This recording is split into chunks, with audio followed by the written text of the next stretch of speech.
vidéo bi la ñi ngi ci ànd ak agence immobilière Diaspora Sopp Nabi ak Nabi boutique. est-ce que dëgg-dëgg dañ doon waaj coup d'état Vladimir Poutine. Prigojine mu nekk le chef du groupe paramilitaire Wagner dafa dugg ci réew mi nga xamante ne moo di Russie moom ak arméem dox jëm ci capitale russe bi nga xamante ne moo di Moscou. dem na ba sax digganteem ak Moscou dox ci lu toll ci 200 kilomètres kese. Erika Eto'o de Rosario Neves muy doomu ex footballeur camerounais bi nga xamante ne moo di Samuel Eto'o wax na ñu tëj baayam bi nga xamante ne moo di Samuel Eto'o ci lu toll ci 1 an de prison. lan la Samuel Eto'o def doomam ba muy sàkku ngir ñu tëj ko 1 an de prison. lu ëpp 100 000 personnes ñoo ko doon regarder directement ci réseaux sociaux bi nga xamante ne moo di Facebook. le président du parti Pastef bu fekkee dellu nañ ci atum 2021 troisième rapport bi nga xamante ne monitoring des réseaux sociaux mu waxoon ne bu ñu delloo ci njeextalu atum 2021 Ousmane Sonko bokkagul ci personnes yi nga xamante ne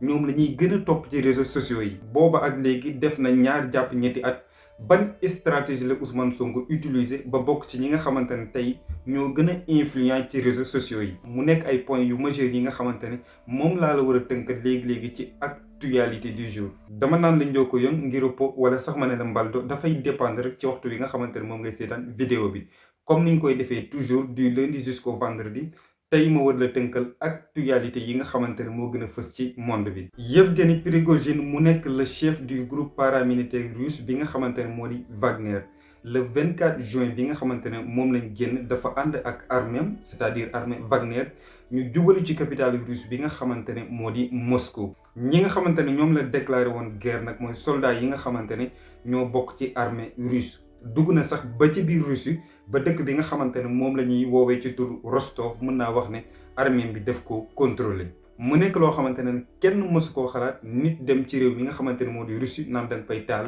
guerre. mais nag est-ce que Prigojine dafa bëggoon a guerre wala dafa nekk benn stratégie boo xamante ne moom ak Vladimir Poutine ñoo ko tëgg. bi nga xamante ne armée Wagner ñëw na ci réew mi nga xamante ne moo di Russie ba sax mën naa wax ne dépassé frontière bi nga xamante ne moom lañ gën a miine ci turu Bougayevka. 180 soldats russes yi nga xamante ne ñoom la fa fekkoon dañoo déposer seeni armes. bi ñu tegee ngànnaay yi nag armée Wagner dafa continuer encore une fois ba toll ci 200 kilomètres ci digganteem ak capitale Russie bi nga xamante ne moo di Moscou. ci moment boobu nag ci la njiitu Wagner muy Prigojine wax ñu teg ngànnaay yi. yemul ci teg ngànnaay yi mais bi nga xamante ne waxtu 20 heures jot na ci heure Italie mu war a toll ci 18 heures heure Sénégal. dafa jàllale benn audio boo xamante ne li mu doon sàkku ci armée muy armée Wagner moo ñu teg ngànnaay yi dëpp te bu ñu tuur benn deret. mu nekk benn annonce boo xamante ne nag biñ ci tegee minutes yu néew njiitu réew Biélorussie muy woy ci turu Alexandre Loukachenko moom aussi dafa confirmer loolu wax ñu teg ngànnaay yi. moom njiitu Wagner mu wax ne nañu teg ngànnaay yépp dellu fi nga xamante ne moo di suñu base. bu ñu yegsee ba fii nag li ñu war a comprendre mooy. Prigojine moomu noonu avant muy nekk njiitu armée bi nga xamante ne moo di Wagner ab toggkat la woon mi ngi doon toggal ki nga xamante ne sax moo di Vladimir Poutine c'est-à-dire xaritam la woon. parce que Poutine mën naa wax ne ñi nga xamante ne ñoo ko wër la majeure partie ay nitu démb lañ en même temps aussi mu nekk ay homme de confiance yoo xamante ne dafa am ak ñoom kóllëre ca démb. moo tax am nañu basé wu ci loolu wax ne dafa nekk benn farce c'est-à-dire benn deal boo xamante ne ñoom ñaar ñoo ko teg. lan moo waral ñu teg deal bi nag ba tey leeragul ci bopp nit ñi. ba tey itamit am na ñeneen ñuy joxe théorie parce que bi nga xamante ne Prigojine mi ngi jóg waxul ne dafay attaquer ki nga xamante ne moo di Vladimir Poutine mais ki nga xamante ne moo jiite armée Russie moom la wax ne moo ko tax a jóg daf koy renverser mais nag amul benn yoon boo xamante ne moom Prigojine déclaré na ne dafay attaquer ki nga xamante ne moo di Vladimir Poutine. beneen point bi nga xam ne foofu laa ko tëjee mooy dafa am ñoo xamante ne dañoo wax ne lii dafa nekk benn stratégie boo xamante ne Vladimir Poutine daf ko def parce que bu fekkoon dafa taal guerre ci biir réewum bi nga xamante ne moo di Russie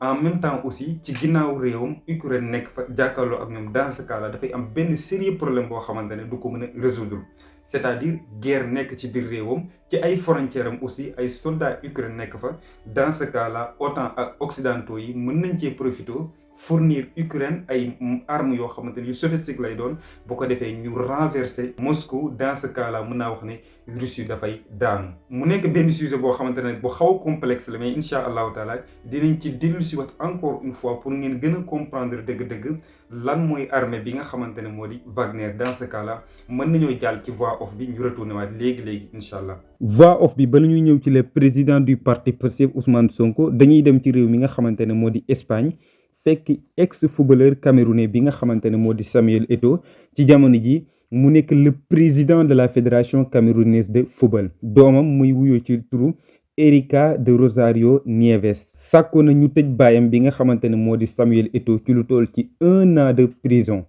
problème bi nag mooy lan la Samuel Eto'o jote ak doomam ba muy sàkku ñu tëj ko 1 an de prison. fi nga xamante ne foofu la problème bi commencé nag mooy ndaw su jigéen si wax na ne baayam bi nga xamante ne moo di Samuel Eto'o mësta accepté benn yoon que ni moom moo ko jur. ñu wax ne ci atum 2018 Erika dafa yóbbu woon baayam bi nga xamante ne moo di Samuel Eto'o ci justice maanaam tribunal la ko yóbbu. rax ci loolu aussi yokk ci ay preuve yoo xamante ne dafay leeral firndeel aussi que ne Samuel Eto'o ci dëgg-dëgg mooy baayam. ginnaaw bi nga xamante ne loolu am na tribunal bi dafa def test ADN li nga xamante ne moom lañ trouvé nag mooy effectivement ndaw si nga xamante ne moo di Erika wax na dëgg Samuel Eto'o moo ko jur mooy baayam. bi nga xamante ne loolu am na Erika daal di réclamer 5 cas de pension alimentaire yoo xamante ne baayam ci boppam moo ko war a jox ñu xayma ko mu toll ci 90 000 euros mais yemul ci loolu aussi dafa waxtaan ak avocat sàkku ngir ñu tëj baayam bi nga xamante ne moo di Samuel Eto'o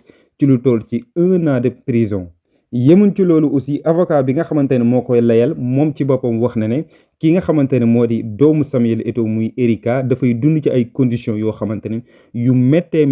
la te saa bu seetaane ci télé bi rek gis baayam mu nekk ci ay conditions ay maison de luxe nekk ci dund gu bakkane. bi nga xamante ne déposé nañ plainte bi teg ko ci ndoddu Samuel Eto'o ki nga xamante ne moo jur doom ji maanaam yaayu Erika wax na ne bi nga xamante ne wan na lor wax na ki nga xamante ne moo di Samuel Eto'o que ni doom ji nii yow yaa ko jur. bi nga xamante ne Erika judd na aussi ci atum 1999 waxoon na ko Samuel Eto'o waaye ba fi ñu toll nii Samuel Eto'o mësta yi yàbbi ci doomam jooju. ba tey itamit bu ñu jëlee ci avocat bi wax na ne Samuel Eto'o am na casier judiciaire yu bari. ba tey itamit mu wax ne Samuel Eto'o condamné woon nañ ko ci lu toll ci 10 mois li nga xamante ne moom la defoon mooy délit fiscal mais nag yemul ci doomam ji avocat bi mooy wax ba tey wax na ne Samuel Eto'o yóbbu nañ ko ci tribunal ci réew mi nga xamante ne moo di Italie ci beneen doom bu jigéen boo xamante ne li leen jotaloon mooy pension alimentaire bi Samuel Eto'o nangu ko woon a versé. ñu bàyyi Samuel Eto'o dellusi ci réew mi nga xamante ne moo di Sénégal ne ciix njiitum réew mi muy Macky Sall tey ci lundi bi mu nekk journée historique mu war a wax ba xam dafay déposer li nga xamante ne moo di 3e candidature waaw wala déet. le président du parti Pastef Ousmane Sonko wax na ak militant woone leen aussi ñu génn massivement ngir def li nga xamante ne moo di ay manifestation mën naa wax ne boobaak léegi def na ay weer yu bari Macky Sall waxul nii wii nii non nekk ci digg ba rek ba tey kenn comprendre gul ba xam dafay def li nga xamante ne moo di 3e candidature waaw wala déet. mais nag décidé na ne tey ci altine gi dina wax ak Sénégal yi démb sax def nañ ci benn point moom ngay am noonu bu la neexee ba pare mën nga ko suivre. ba tey itamit dañuy des ci le même point muy le président du parti Pastef bu ñu delloo ci at yi nga xamante ne moom lañ weesu exactement ci fin atum 2021 rapport bi nga xamante ne monitoring des réseaux sociaux de Gorée moo ko defoon ci jamono jooju mu wax ne Ousmane Sonko bokk gutoon ci personnage yi nga xamante ne ñoom la ñuy gën a suivre di leen bàyyi xel ci réseaux sociaux yi. ci jamono ji mën naa wax ne sorte yu bari yi nga xamante ne Ousmane Sonko mi ngi koy daf koy jaarale ci page Facebook am ci jamono ji sax mu jege lu toll ci 1 million d'abonnés. démb aussi mu def benn record boo xamante ne bu exceptionnel la live bi nga xamante ne moom la doon def mën naa wax ne ñu ëpp 100 000 internautes ñoo ko doon suivre ci page Facebook am. mën naa wax ne le président du parti Pastef ci jamono juñ toll nii télé yi ñoo koy wër mais moom taxawul ci benn télé parce que ci page Facebook am boobu rek bu ko defee mën na fa def ay direct wala sax muy woote ci mobilisation ci partisans yi nga xamante ne ñoo koy suivre mu nekk benn stratégie boo xamante ne nag bu exceptionnel la. Ousmane Sonko di ko utiliser bu ñu jëlee ci ki nga xamante ne moo di Mansour Ndaw mu nekk expert digital mooy yëkkati yooyu noonu kàddu mais nag bu fekkee dem nañ ci Twitter ki nga xamante ne moo di Macky Sall nag moo fa raw le président du parti Pastef bi nga xamante ne moo di Ousmane Sonko. lii mooy li nga xamante ne moom laa la andiloon tey ci sa point actualité du jour du lundi jusqu'au vendredi lépp loo xamante ne xew na ci àdduna bi rek dinañ ñëw incha allah résumé la ko di lay invité nga abonné nag bu fekkee defagoo ko. vidéo yi aussi dee leen ko amee bu baax a baax a baax parce que loolu dina bokk ci liy gën a tax ñeneen ak ñeneen di jot ci vidéo yi ba suba incha allah ci seen beneen format bu actualité du jour.